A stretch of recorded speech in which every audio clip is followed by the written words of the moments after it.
much fanfare and backslapping that the social media ban for under-16s came into effect today. It's legislation that will keep our kids safe. A moment the world was watching, but its introduction was more of a fizz than a bang. Handshakes. Also for the global community who are looking at Australia and saying, well, if Australia can do it, why can't we? This is for the future, a future Australia is leading. Australia, a continent so far away and now yet so far ahead when it comes to online safety. But today, for these three girls, it was a case of what ban? So how have you guys been able to get around the system? Snapchat used like this Face ID verification thing, and I just scanned my face and it worked. So it allowed me still on the app. I didn't get any verifications, like nothing popped up on Snapchat or TikTok or anything. So yeah, I haven't done anything for it, but I'm still in my account, so. Yeah, I just used my face and it worked, so that was easy. Are you worried about what might happen next? Are you worried about maybe getting caught? Yeah, a little bit. I'm trying to be more careful, but there's not much like I can really do. So would it be easier just to deactivate your own account? No. I want to be on there as long as I can. Yeah. We know some girls, they lost their accounts on the 9th of December. And Ruby, you said it felt like some of your friends had died. Yeah, it has. Like, it's just they don't exist anymore. And because we don't see them in person very regularly, it just makes it worse because you just lose communication with them. Some friends have gotten around it, like Most of our friends. our friend lost her account, like, and 10 minutes later she came back. It's not hard at all. And because people have gotten their parents to do it for them and their siblings. Yeah, they found a way around it. So even if you guys are booted off in the future, you'll find a way to get back on. We will. Yes. Yeah. Yeah, we will. And by the time we find it, we'll probably be 16 again. So what do you make of the ban then? Is it pointless? Yeah, I think the ban should have probably been for like 13-year-olds who just got who was just introduced to social media. Yeah, they could have made it like 14 and up from now on. It's pointless for like 15-year-olds turning 16 in like 8 months. Like, they're not getting any benefit out of it. There's always another app you can use, right? What have you found now? We went back to Be Real. Yeah. Yeah, be real. It's kind of just like a photo from your front and your back camera, and you just take a photo of where you are. And you can like message on it and do videos as well. Yeah, and it's basically like any time of day. It's sort of going to be business as usual. Yeah. Probably. Yeah, it'll be like different texting apps, but basically the same. So I guess there's been no major change for you guys today. Yeah. No, not yet. So I'm just gonna do what I normally did and then just hope for the best. No major change yet. And look, we knew it wouldn't be perfect day one, but I think we're all hoping it would go a little better than it did. And millions of children and teens in Australia have lost access to their social media accounts under a world-first ban on users younger than 16. TikTok, Instagram, Facebook, Snapchat and Reddit are among the platforms required to enforce the new legislation. Companies that fail to do so will face fines of up to $32 million. The Australian government says the move aims to protect young people from harmful content online, as several countries. Can I have a show of hands to show us how many people received that message from the social media platforms? Okay, that's all. That's everybody that's under 16. Has anybody not received the message yet? Okay, you're under 16, you're under 16, you're under 16, and no message yet. Are you expecting it today, or do you think you've been missed? I think it'll eventually come. YouTube hasn't stopped me yet. I checked this morning just to see, and I'm still able to watch videos. Okay, and are you hopeful that you'll get around the ban that way, or do you? Yeah, I hope it still let me, but I mean, my mum has a family account that we can still use. Right, okay. So to those that received a message, starting with you perhaps, what did the message say and when did it come? My message has come a variety of weeks. Every week it said, warning, your Snapchat account will be taken over and deleted because you are under 16 years old. And then finally, you tried to access it and today? Then last night at 8 o'clock, I went to go on Snapchat to see and message my friends about my awards that happened. And it was just deleted, and it said, if you wanted to come on Snapchat, either log in or sign up. What was your reaction when you read that? It was real. I was really disappointed. Like, we've had time to get phone numbers, but I thought I still have this last night to get my people's and my friends' phone numbers. But yeah, no, can't do any of that. Came a day early, can't message my friends anymore. Yeah. So you're a bit frustrated. You came early, it didn't give you, the deadline it promised it would give you, but bigger than that, you're now officially disconnected. How does that feel? I'm upset. Through Snapchat, I've made a lot of friends, a lot of connections with people, and I haven't got a lot of people's phone numbers of those people in Snapchat. I don't know how I'm really going to contact them. Go back to pen and paper around the school. You're my friend, you've got Snapchat, I'm going to get your phone number. It's a bit tough, isn't it? What was your experience? Well, honestly, before, I didn't really expect to be impacted by the social media ban because I don't really have any platforms except for YouTube. But today, I kind of changed my mind. It was a real shock for me when I got the notification that it had signed me out, because usually in my morning routine, after I finished everything a little early, I go on, see what's going on, see what my favourite YouTubers have posted. But just to go on and see that it's logged me out, and just to think, like, I didn't expect this. I didn't expect all these emotions piling up, yeah. And what are all the parents and the old people and the politicians, the Prime Minister saying, oh, just wait 2 years, you'll get back on. What do you say to that?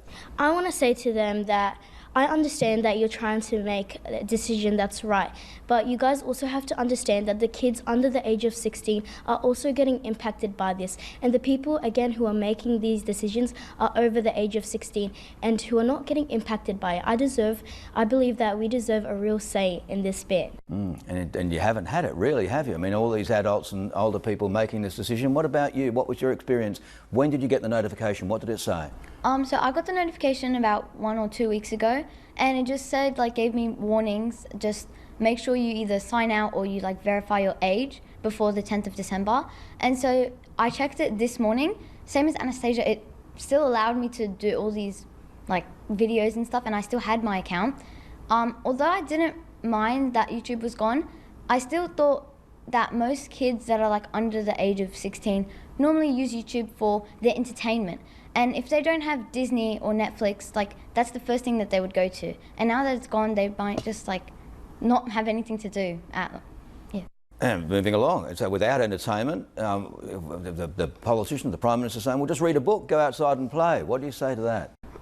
Yeah, I mean, I feel like with the ban and stuff that we're definitely going to end up finding a way just to entertain ourselves, especially that we're not going to have social media anymore, especially like with TikTok. We're not going to be able to just doom scroll and stuff.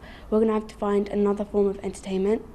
The doom scrolling thing is what most parents worry about, and I'll give you a tip, most of them do it as well. But do you think that this will prevent that now? And as from a kid in your position, you're right in the middle of it right now. Can you sort of see that there will be benefits from that? Or do you think that the downsides are pretty strong too, the lack of communication and being able to get in contact with friends?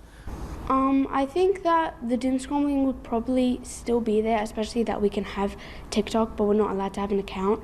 So I think teenagers will still be doom scrolling, but I think with just like contacting and stuff, we have to find like another way to contact our friends and family if we want, by getting their numbers or finding another app that we can possibly use that hasn't like been affected by the ban. All right, now we're going to go over the back here. You've received your notification? I actually never got a notification. I went to log on to YouTube this morning and I didn't have YouTube anymore. It said your account doesn't have access to this website anymore. So that kind of shocked me. I wasn't expecting that. I didn't get any prior emails before saying your account will be shut down or anything like that. But then I went onto my alt account or another account and it just let me watch. I didn't have to log in or anything. So that's pretty shocking that one account I can't at all, and then the other account I have all the freedom in the world. That's a really interesting case study. So you've managed to get around it. Not that you're doing anything illegal or improper, but that's just the reality of it. Do you think a lot of kids will find a way around these bans? I think so for sure. If you can't watch maybe YouTube, you might watch something else, or if there's a will, there's a way nowadays. So yeah. What about you? We just heard that students, youths, will be able to get around these bans. What's your thought on that? Do you think many of your mates will? Well, most of my friends, because I'm 16, I'm outside of the range of the ban, so most of my friends are. But I do have a couple of friends who are under that age and will be impacted. And I think they will probably try to find a way around it, like maybe messing with age settings. Getting a parent to, or using like a parent's account, or just being a guest on the website. And as someone who just missed out on that cut-off age, are you sort of feeling relief? What's your thoughts on what would it have been like to have 2 less years of being on social media? Well, I don't use social media often personally, but with websites like YouTube, I do watch a lot of content. Sometimes.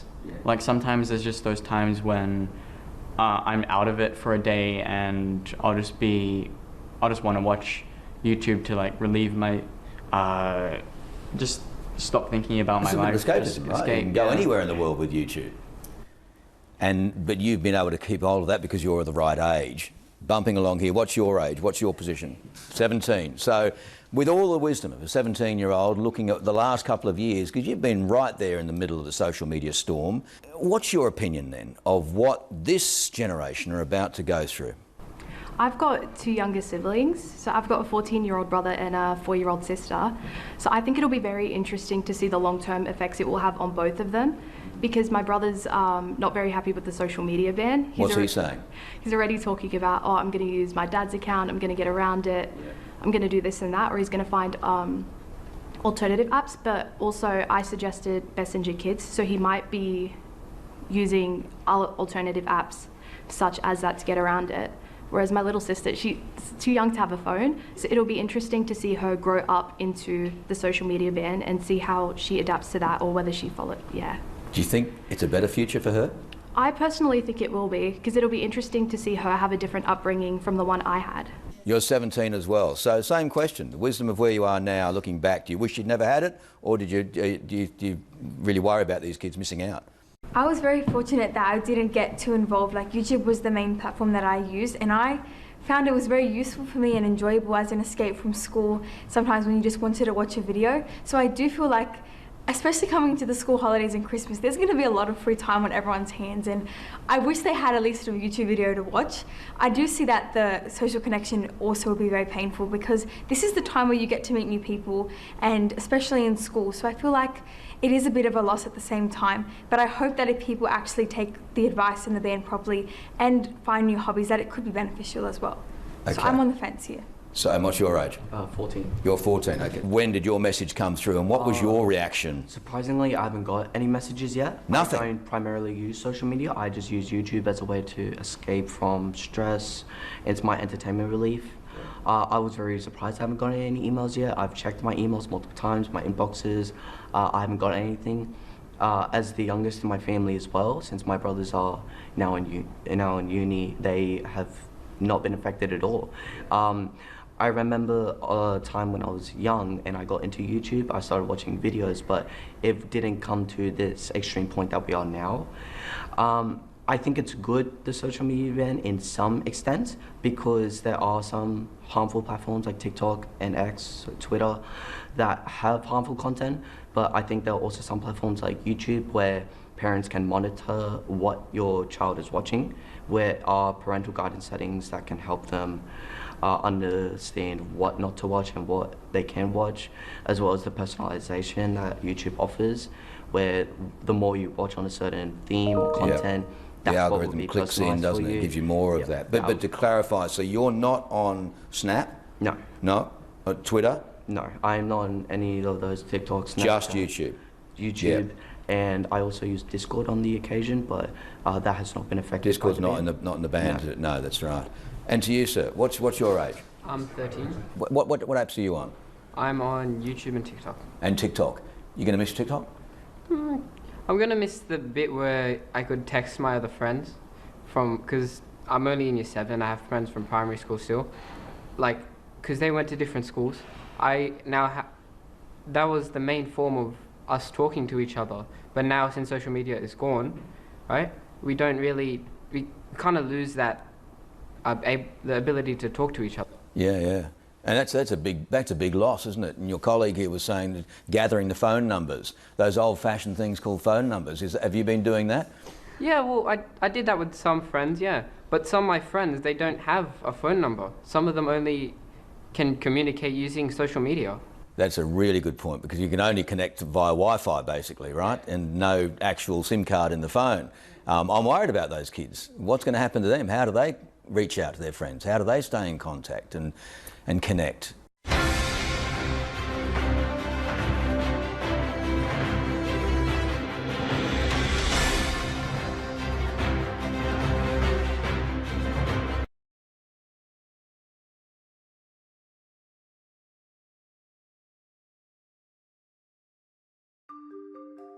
From the newsrooms of the Sydney Morning Herald and The Age, this is the Morning Edition. We begin the day with the world's first attempt at keeping the children away from social media for their own good.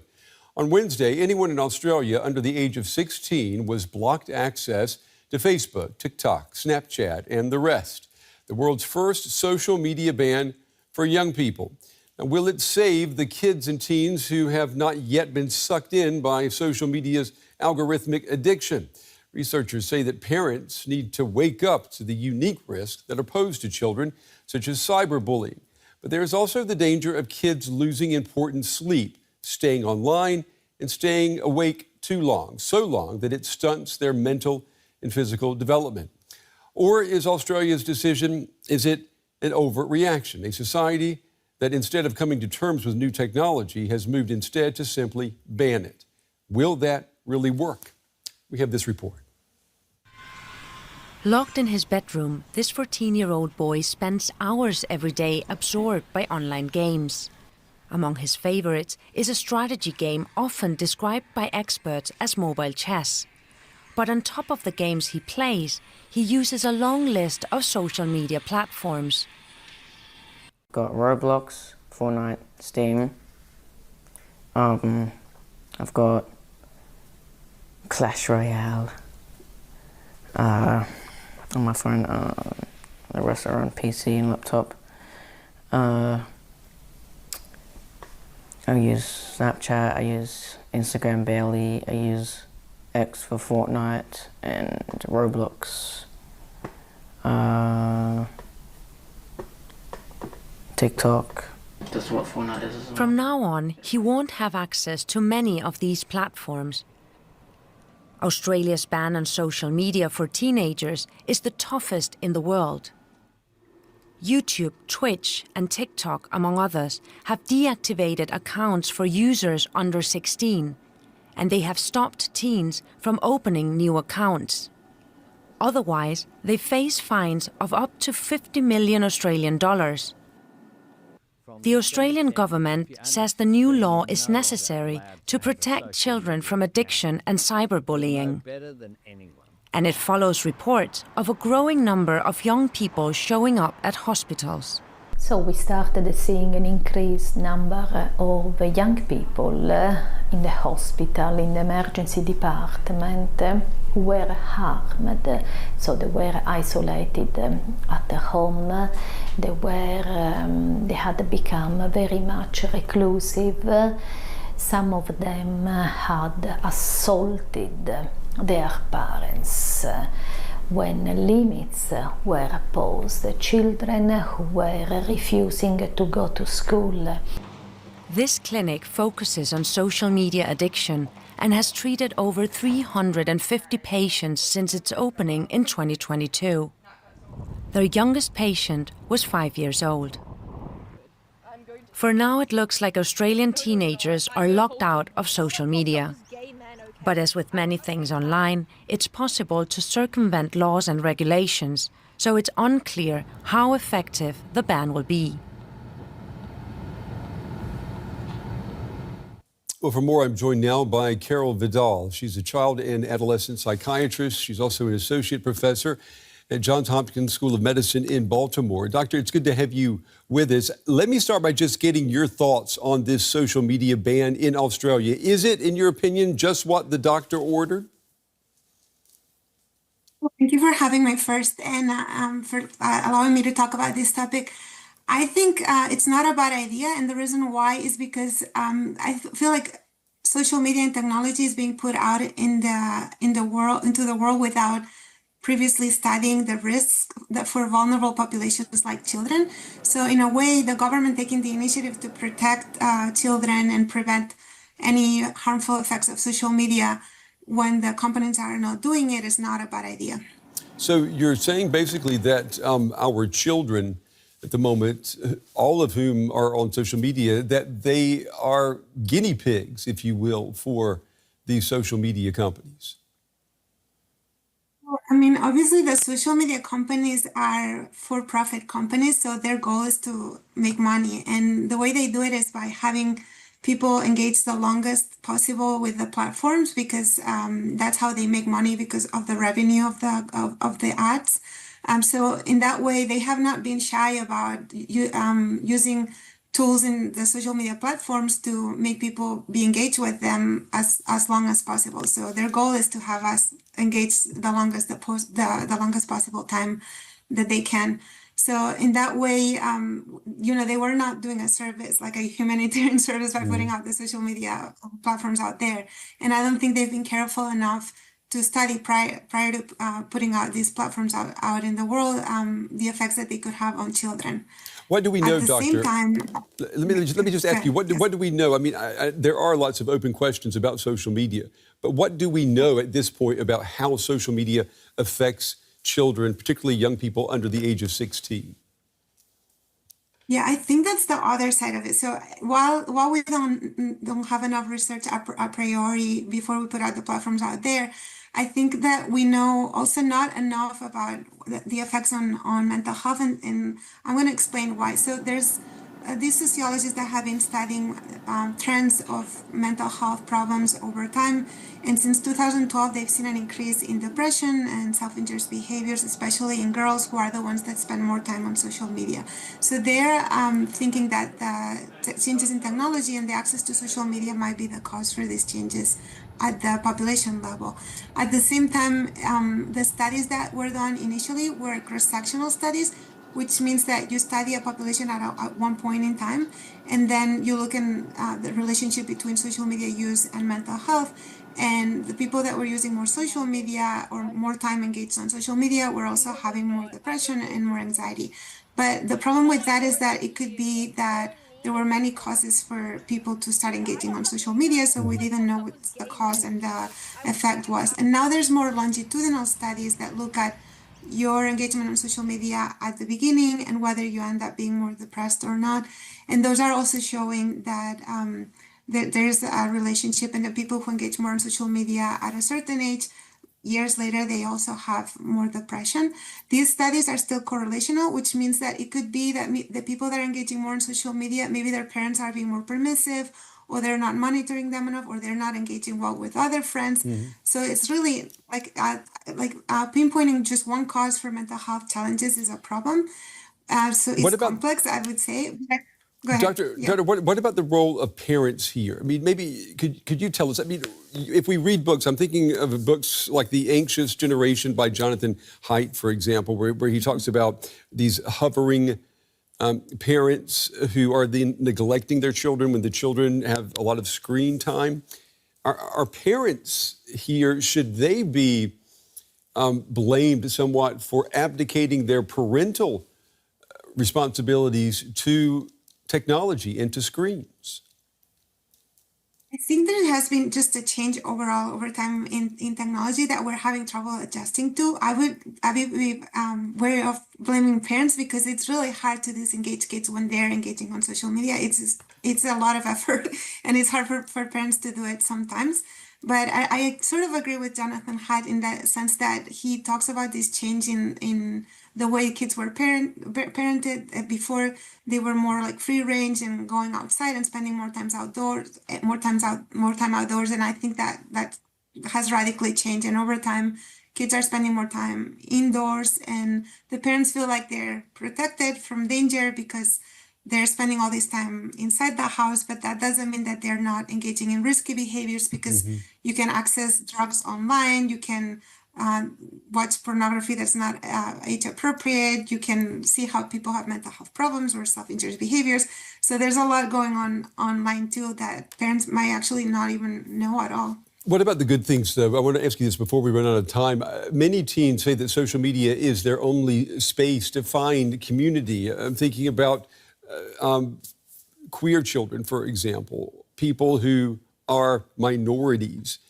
Could a ban like this, could it unintentionally harm vulnerable young people? I think that was one issue that was raised, especially during the pandemic, because some of the LGBTQ kids were just confined with the family, and maybe the family were not accepting of their sexual orientation or their sexual identity.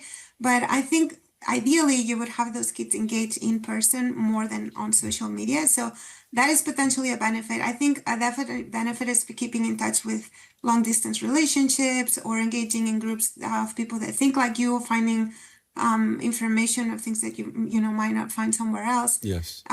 Yeah, I think there's some advantages. I doubt that for kids, though. I feel like maybe the benefits versus the risks have a different balance than with adults.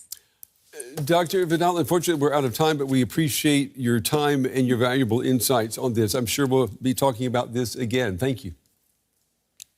Right, for more on this, I'm joined by journalist Katie Silver in Sydney. Katie, good to see you. Let's start with a cynical question. The ban is in force. Are you being deafened by the sounds of phones being dropped to the floor and kids suddenly running back onto the streets to play? No, in summary, no. But it is Wednesday. It is a school day. So maybe we haven't felt the impacts just yet. It might be more. It's about 10 o'clock in the morning here. Maybe come 3 p.m. we'll see a lot of crying faces and people getting out their cricket bats. I think that's something we're going to have to wait and see. As you heard there, that address from the Prime Minister, Anthony Albanese, suggesting that that's the way young people should use their upcoming Christmas holidays, that they should go out, play sport, learn an instrument, he suggested as well. Whether or not that happens, as we say, that's something we're still watching. Katie, it does seem like this is a story the world wants to believe in, believe that a ban is enforceable too. Is it enforceable? That is the multi tens of millions of billions of dollars question, really. I mean, as you heard there, we're hearing, for example, the fines are going to be in the order of about 50 million Australian dollars. That's about 30 million euros for social media companies that don't enforce it. So there is certainly a financial imperative. Whether or not it plays out, we have heard, for example, criticism from the opposition leader here, basically saying that maybe the party in power isn't up to scratch when it comes to implementation of this. The big issue worldwide has been governance of social media platforms. And as you say, huge amounts of interest. We're seeing countries from Malaysia, New Zealand, Denmark, Spain, all saying that they're looking at this, whether or not they might be able to mimic it in their countries. The implementation is going to be the challenge. The important and very interesting thing to note on this is there's no penalties for young people who may avert them. And there are, for example, we are hearing from influencers saying that they're going to use VPNs or that they're going to use other social media platforms or even their parents' accounts in order to get online. No fines for them, but fines for the social media companies themselves. And that does seem to be a novel way of pursuing it. It really places the burden and the financial burden in the towards big tech. Yeah, I'm interested to hear about the fines being touted by the government, but my guess is that parents are going to be the police here. Do we have any indication whether Australian parents are willing to put their foot down and enforce the ban at home? Well, in general, we're hearing that there's widespread support from Australian parents, and every Australian parent I've spoken with is very for this ban. So in that sense, there's a lot of support for it. Whether or not those for example, parents of influencers are as bullish on it. We'll have to wait and see on that front. As I say, there's no penalty for kids or for their parents. So there isn't an issue for them if their kids do go on it, other than the fact that, you know, many criticisms of social media, particularly when it comes to mental health and online addiction that was mentioned in that piece earlier. So that is one of the kind of, I guess, motivations for parents. But whether or not they do that, I guess that's a case-by-case basis. And Katie, just finally, I grew up in Australia. I know what Australian kids are like. I wonder, do you think Australian kids are going to comply or perhaps find a way around this? Yeah, it's a good point. I could hear from your accent. I also obviously grew up here in Australia. As you say, there is a culture here in Australia of perhaps trying to get around the rules. And we have heard, for example, there was a survey that said 3/4 of young people are already planning to find ways to avert this. But many young people also are supportive in and of themselves. And in fact, you know, slightly older 18 to 20-year-olds are saying, I wish this had happened during my time. So whether or not they do find ways around it, we are hearing already that potentially copycat platforms are going to be added to this list and banned in coming days. So it really depends on the speed of the lawmakers, the speed of young people in trying to get around it, and I guess the level of buy-in that we see from big tech. Brilliant, Katie. Journalist Katie Silva in Sydney, thanks so much. I'm joined now by Matthias Kettemann. He's a leading expert on digital media regulation at the Leibniz Institute for Media Research here in Germany. It's good to have you with us this evening. I'd like to go through some of the pros and cons of this Australian social media ban with you and maybe just get your opinion. I mean, supporters say that the law protects young people from cyberbullying and addiction. Do you agree? No. It does neither of those things. Usually, prohibitions are feeble attempts to, to cut the Gordian knot of a complex social problem that governments don't want to address differently. Usually, they look for prohibitions when they're not really ready to look at all of the other policy measures which they can introduce, which are more effective and more rights consistent. What would have been the one policy move, in your opinion, that would have been better than this social media ban? Well, basically, any policy would have been better than such a blanket ban.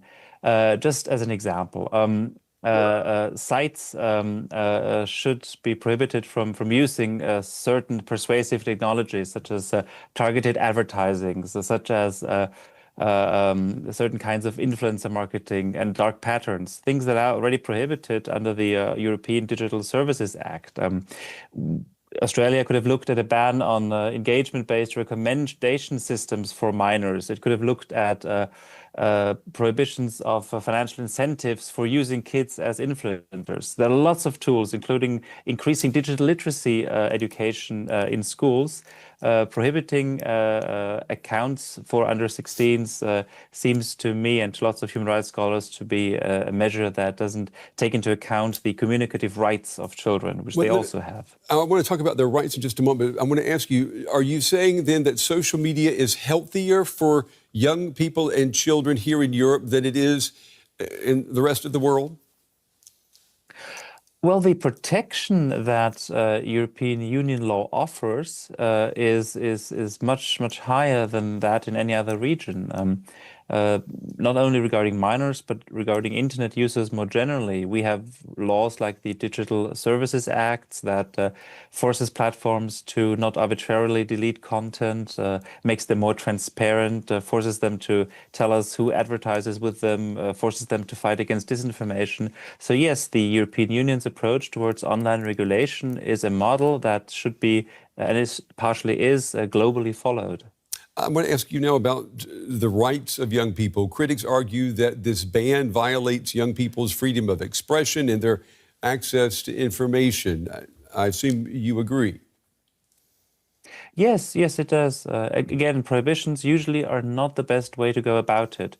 Why not, for example, force platforms and other providers of online service to set minors' accounts to private by default, modify recommender systems to reduce harmful exposure to content for accounts that are associated with children.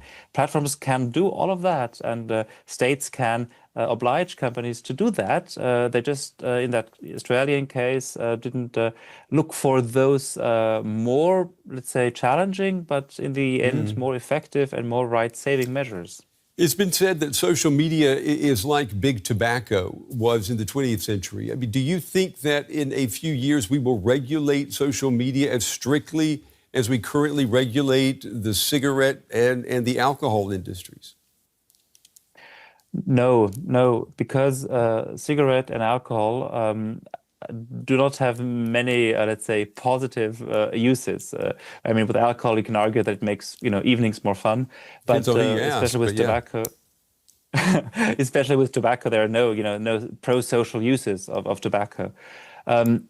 Unlike social media has using social media allows you to interact with the world. It has opened up the world as a communicative space. So social media has provided a lot of good to the world as well, and it would be the worst thing possible to infringe upon our rights regarding its use. So social media is here to stay. We just have to make it a bit better. Mr. Ketterman, we appreciate your time and your valuable insights into this. We will be watching to see what happens in Australia. Thank you. Thank you very much.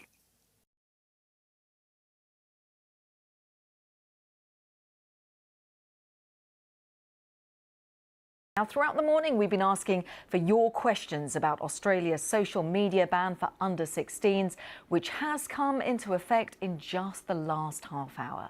The legislation aims to protect children from cyberbullying, online predators and harmful content, and it's led to a heated debate worldwide.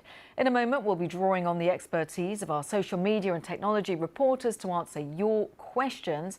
But first, let's hear the words from the Prime Minister of Australia, Anthony Albanese, who's made a direct appeal to students to explain the move. Hi there, students. It's the Prime Minister here, and I want to speak to you directly about something very important. From December 10, if you're under 16, you're no longer allowed to have a social media account.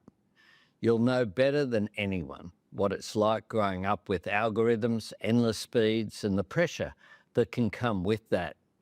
That's why we've taken this step to support you. If you have questions, by all means, reach out. Talk to your parents, your teachers and your friends.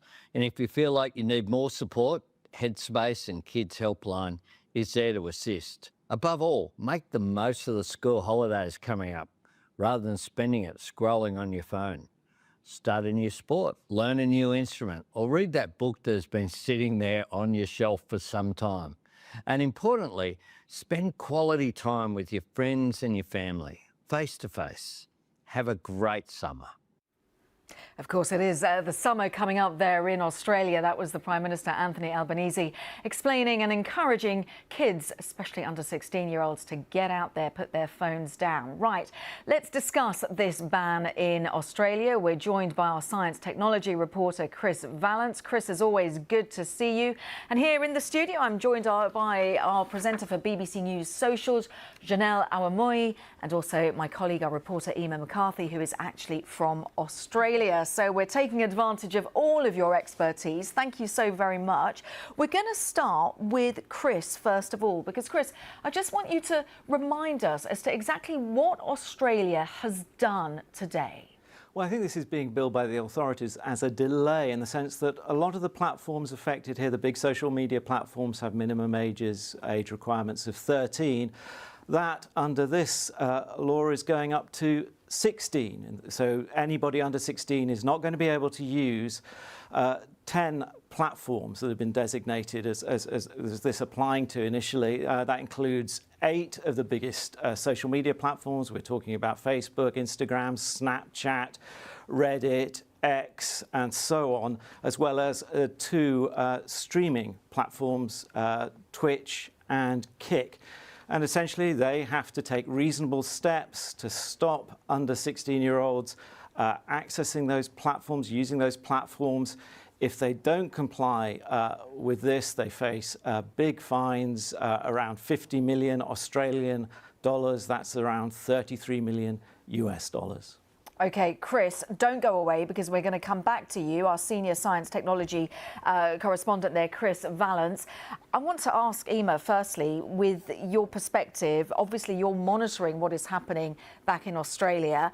How on earth did the country get to this? Well, this was really a huge plan from the Prime Minister, Anthony Albanese. It was last November, so about 13 months ago now, that this bill actually passed in the Senate and in the House of Representatives. Now, it also passed with quite a comfortable margin, with Anthony Albanese's Labor Party, as well as the coalition in opposition voting for this bill. And now it's come into place 13 months later. Anthony Albanese has called this, he's really wanting to say that it's not a ban, and the government really wants to frame it as not being a ban, rather a delay to accessing social media. So social media is going to be there, but you just can't access it until you're 16 years of age. Now, he has always said, and he reiterated again over the weekend, that he wants this to be about children being able to have a childhood and to put parents first as well, to know what their children are accessing, and also making sure that children do have, you know, the ability to go and play outside and to be away from their phones and from screen time and from algorithms. That's what really led to this ban being a world first, as you've heard. Absolutely, and it's sparked such a huge debate, not just in Australia, obviously, Janelle, worldwide as well, because other social media outlets will be looking at potentially whether other countries are going to start doing something like this. Exactly, the world is watching at the moment, and I suppose the issues faced by young people in Australia are faced by young people globally, and those issues which include the addictive algorithms, the exposure to the harmful content, cyberbullying and online child exploitation are all things that young people across the world will be facing. So people will be watching to see how Australia has dealt with this. And there's an estimation of 150,000 Facebook users and 350,000 Instagram users that can be affected by this in Australia alone. So depending on what happens in the next few weeks, few months, we'll see how the world reacts and how that will affect these social media platforms. Wow, they're such high figures, aren't they? And of course, when the US was having those issues with TikTok, there was so much angst amongst people as to whether they will be able to access their account. Chris, just coming back to you, when it comes to, Emma just was speaking about the fact that this will delay people getting those accounts, being able to use those accounts. Technically, what does this mean for people who already have their accounts? Are they going to be suspended? I think it varies from platform to platform, but certainly, yeah, if you've got an account at the moment, deactivated, some people have been encouraged to sort of download their information before this came into force to preserve that. The exact technical details, though, will depend on the platform concerned.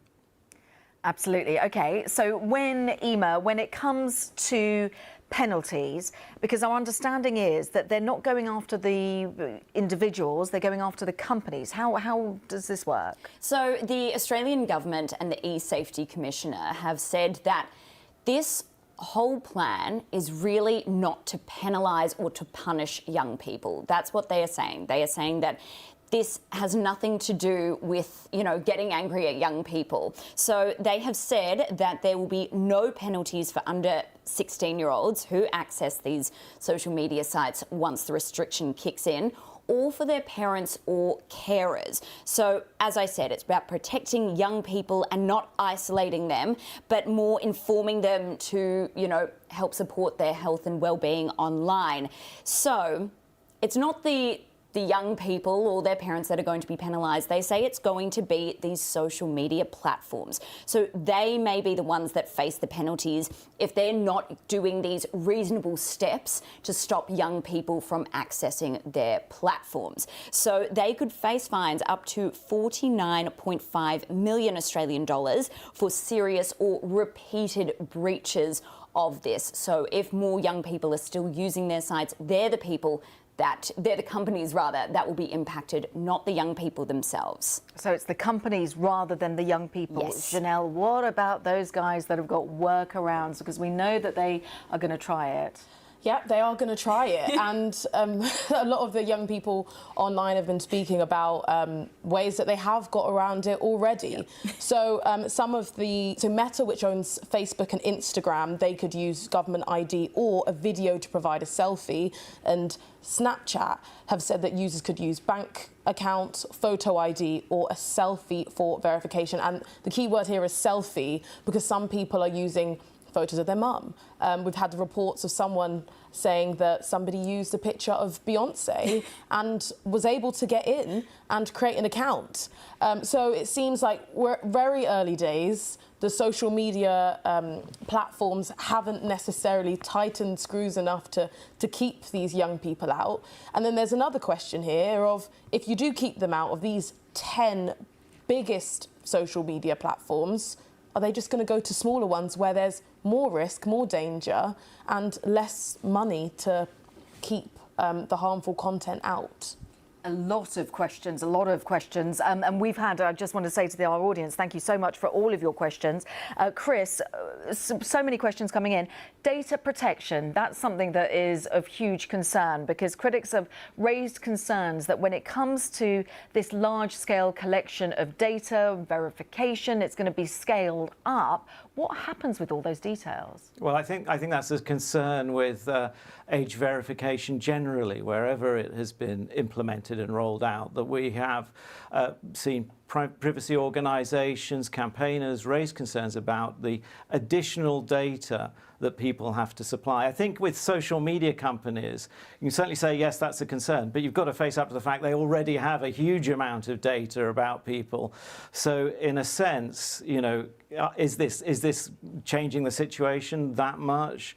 I think also the age verification firms say that they would keep the data secure, that, you know, their technology protects data. But, you know, we have seen breaches of information used to, in this case, appeal age verification decisions from the platform Discord, and that caused a lot of anxiety. So you know, there are concerns about how the data will be handled. Will it be kept secure, for sure? Chris, thanks for the time being. Don't go away, because I've got a few more questions here, and our thanks to our audience. Emma, when it comes to how Australia plans to enforce the ban, how is that going to work? Because you mentioned that they won't be penalising the people, they'll be going for the companies, but technically, how will that look? So it's really interesting. I think the government has been very upfront with the Australian population, saying that this is really a work in progress. As you've said, this is a world first. This is the first time that this kind of ban is being enforced. So it's not going to be perfect. There's going to be a lot of teething errors. And unfortunately, as we heard the Prime Minister say earlier, this is coming at the start of the school holidays as well. So maybe not the best time for teething problems. But as Janelle was saying, you know, it's not as simple to get around these age bans as lying about your date of birth when you're signing up to a website, right? So the government says that all of these tech firms need to take what they say are reasonable steps to stop young people from accessing the logins and from accessing signing up, right? So they need to use multiple age assurance technologies, and these can be selfies, they can be voice recognition, they can also be what they're calling they're looking back age inference, that's the word I was looking for. So that analyzes people's online behaviour from years. So, you know, if you set up your Instagram account or your Facebook account years ago, you're not going to be shut down because they can see that you've been on it for a few years. So platforms can't rely on users self-certifying or parents for vouching for their children either. And Snapchat has said, as Janelle was saying, has said that users can use their bank accounts and photo ID to verify themselves as well. So as I said at the start, it's really going to take a long time to iron out, and surely there's going to be people that get around it, but I think it's really a work in progress that is, you know, the main crux of this today, certainly on the first day. a work in progress. Janelle, I've got to ask you, as our presenter for the BBC News socials, a lot of chat about this on the socials? There's a lot of chat about it, yeah, and a lot of younger people that have been tuning into the conversation are saying that the people making the rules didn't have social media when they were young, so why should they be making the rules? And I think when we do speak about social media, we do speak about the ills about it, some of the harm, but a lot of people, and especially young people, if they are in a small local area, they may use that to find other communities where they can find themselves and they can develop in their adolescence as well. But so that's a lot of the conversation. But there's also been talk about children, but people potentially wanting to go elsewhere and what those apps will be. And these are the biggest apps, like I said before, that will be banned. But in the past, other apps have popped up when these sort of things have come in, like Omegle, and that ended up being shut down 2 years ago because of its failure to protect young people. So there's a lot of conversation here. An awful lot of conversation. And Emma, just as a throwaway question, when you saw Anthony Albanese sort of do that message, it's the school holidays, the summer holidays coming up in Australia, he's telling the kids to go outside, pick up a book. How did that go down? Yeah, not very well. I think, as Janelle was saying, you know, a lot of these people that are making these laws, even though in Australia, you know, there was wide community consultation with parents, with teachers, with young people, it is a very different generation. Even from when I was on my summer holidays, it's a very different generation. You know, I think it's very interesting to see how it's going down in Australia. And I think that it's come in at the start of the summer holidays. Keep in mind as well, these are our long holidays. So this is like our, 6 to 8 weeks break. For a lot of people in a lot of parts of Australia, social media is their way to keep in touch and their way to contact people. So it's really, I'd say it's going to change. I think the Prime Minister was saying, this is going to change the entire culture of Australia, and it certainly will, and it's coming at a very, very interesting time. Fascinating. When you think about after COVID, people weren't on their phones as much, and you saw that dramatic peak in social media usage at that time. And this is a generation of people that grew up going to school via these devices. So it will be a big kind of wake-up call and a big change in behaviour. So. That is such an interesting point. Well, on that note, Chris, I'm going to bring you back in, our senior technology correspondent. Chris, is this the government losing control? Is this censorship? What are we talking about here? Because as our guests here in the studio, Emma and Janelle, were saying, at one point we were really reliant on social media and on online facilities for basic school education during COVID. I think people are still reliant on these social networks. I mean, people run businesses, people organise their lives on social media. So I think that legacy of COVID is really still there. In terms of government's approaches, I think there is criticism of this kind of approach. Interestingly, in the UK, from some children's charities who say, look, these platforms should be making their products safe for kids. We shouldn't be keeping kids off them. The companies themselves should just make them safe. So, I think there is an element of disagreement about this being the right approach, and not necessarily just from children. Well, I tell you what, some people that are not happy with this are obviously the big tech companies. Janelle's been looking into that. They've been reacting. Chris, thank you. They've been reacting. Well, Meta has actually started removing some accounts. So that began on the 4th of December. So people that were aged between 13 and 15 years old, their accounts were shut down. And a spokesperson for Meta told the BBC on Thursday that compliance with the law will be an ongoing and multi-layered process. So while Meta is committed to complying with the law, we believe a more effective, standardised and privacy preserving approach is needed. So it seems like the biggest social media organisation is trying to work with the Australian government on this, and is trying to prevent these accounts being made and shutting them down. So that's a big move. It seems like they're trying to avoid these fines, and Australia's former leader of Facebook, which is owned by Meta, did say that the fines that Emma mentioned before are a small incentive. So they're like a parking ticket for companies like Facebook. So it seems like regardless of that, they're still going to try to abide by the laws. So rather than fight it in the courts, they're going to try and work with it. That's really interesting. We know, Chris, it's not just obviously Australia that's looking into things like this. We know that actually Denmark, we were speaking to the Secretary of State for Digital Media in Denmark, who was saying that they're looking at something similar. Talk us through what other countries are doing. Yeah, well, I certainly think across Europe there is some support for this kind of measure. I mean, there was a legislation or a vote in the European Parliament, I should say, endorsing this kind of approach. We see similar approaches in Germany, France, Denmark, as you've mentioned, Spain.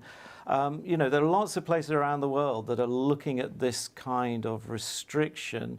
Has to be said, for most of those places in Europe that I mentioned, there's a degree of parental consent. So if you're under 16, but your parents consent to it, and you're over 13, then you can gain access.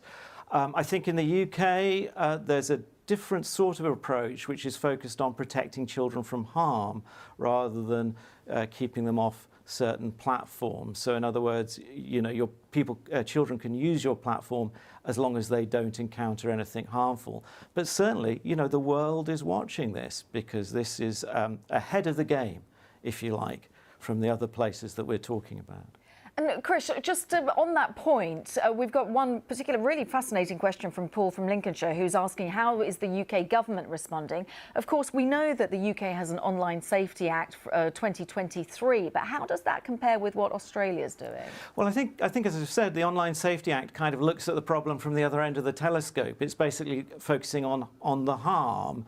And if you like, saying to platforms, you have to stop children encountering these harms. If you don't, then you may have to keep children off your platform. And then there are some specific cases around pornography platforms where the UK has introduced some very stringent rules saying you have to have age assurance, age verification there. And also the UK is, I think, taking a bit of a tougher approach with that age verification in the sense that it is saying this has to be highly effective.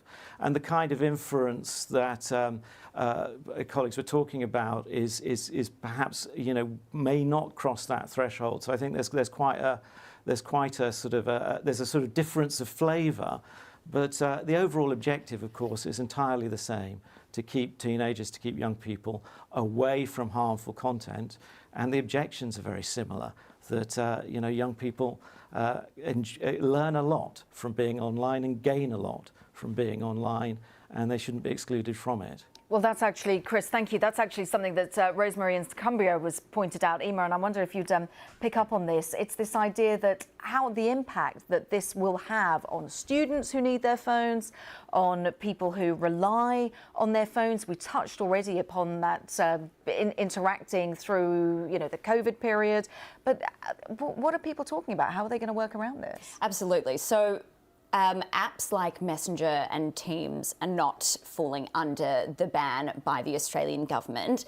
And the government has really said that they want this delay in young people getting access to social media to also be a time of learning, and about learning about the risks and the impacts of social media in those, you know, few years from 13 to 16 before they're actually allowed on it. So they say that's to give young people a better chance to prevent and deal with issues once they turn 16. So they're more aware of what's out there and how they can deal with it when they do get access to social media accounts. But a lot of, you know, these online learning tools don't fall under the Australian ban yet, but the government has said that this list is very fluid and will be updated over the coming weeks, months, years, of course, as well. So it's a list that's, you know, changing a lot as time goes on.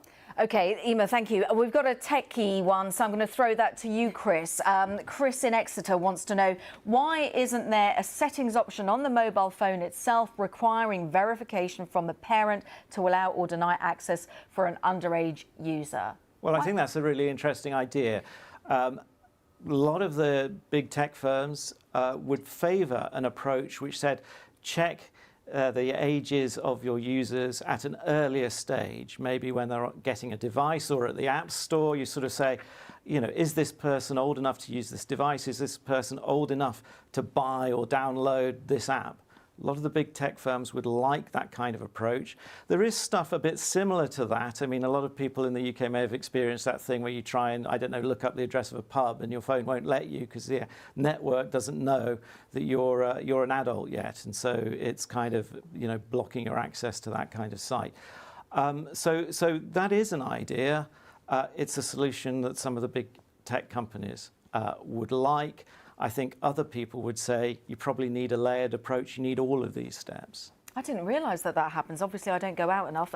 Chris, thank you so much. Janelle, just a final thought from you. So, obviously, a lot of reaction on social media. This will be ongoing, especially with people. Are people even talking about workarounds?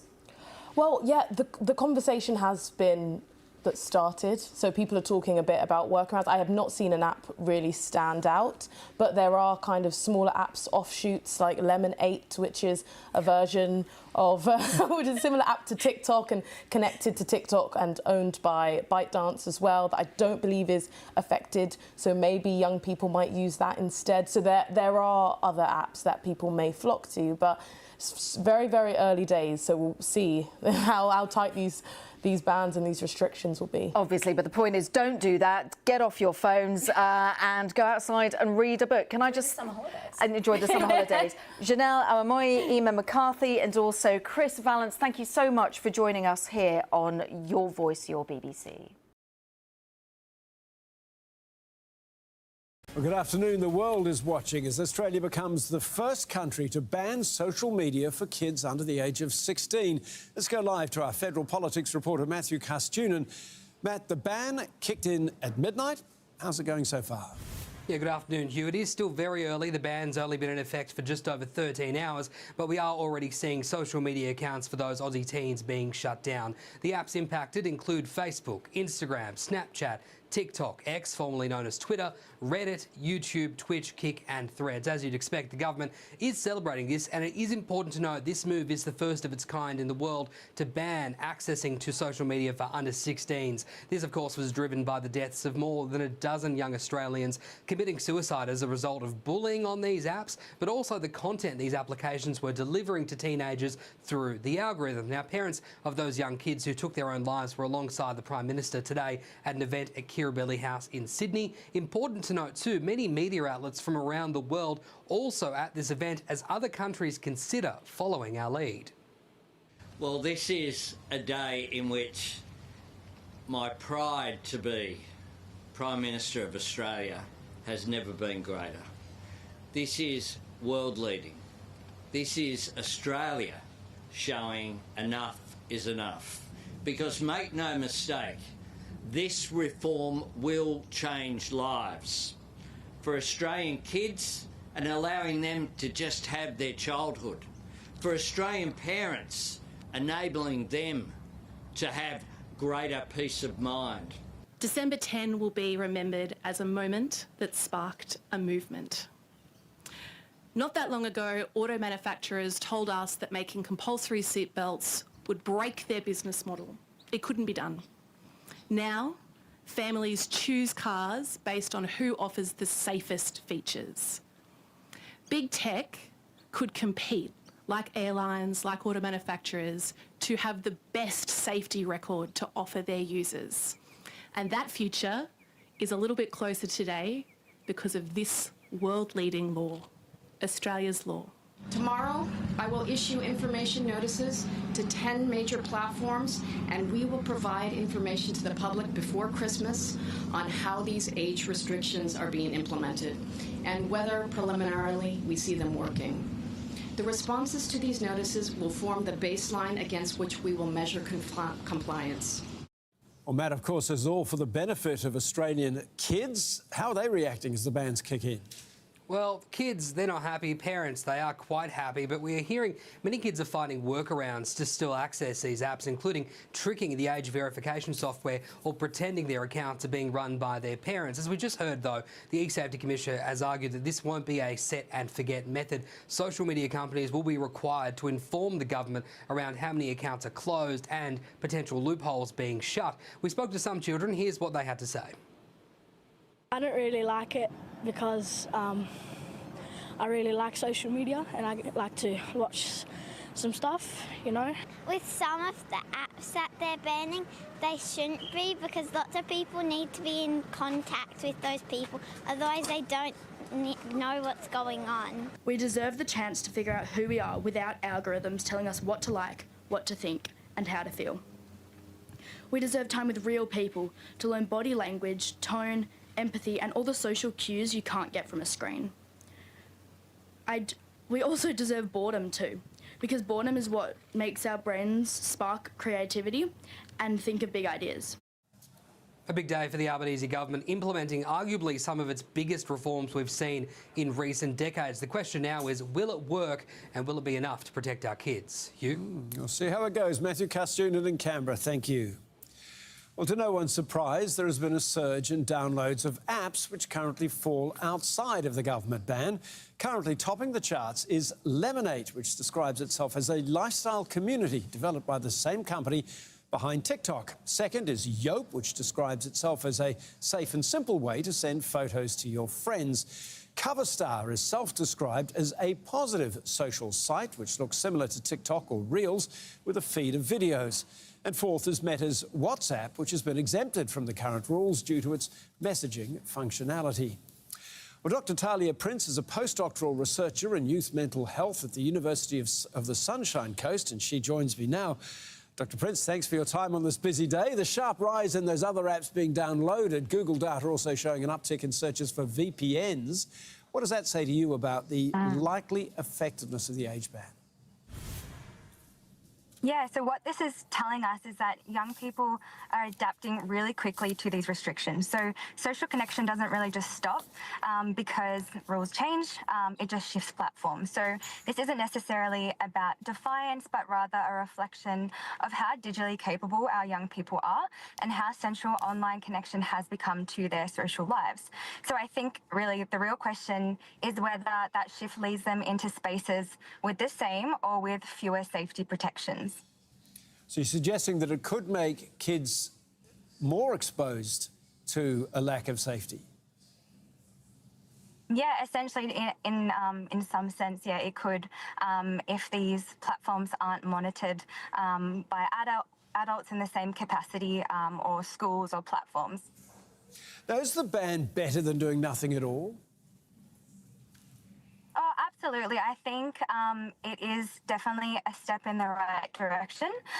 But I guess from a researcher perspective, it's not seen as a complete solution, but rather maybe in addition to other things that could be potentially more helpful for young people, like age restrictions, better monitoring.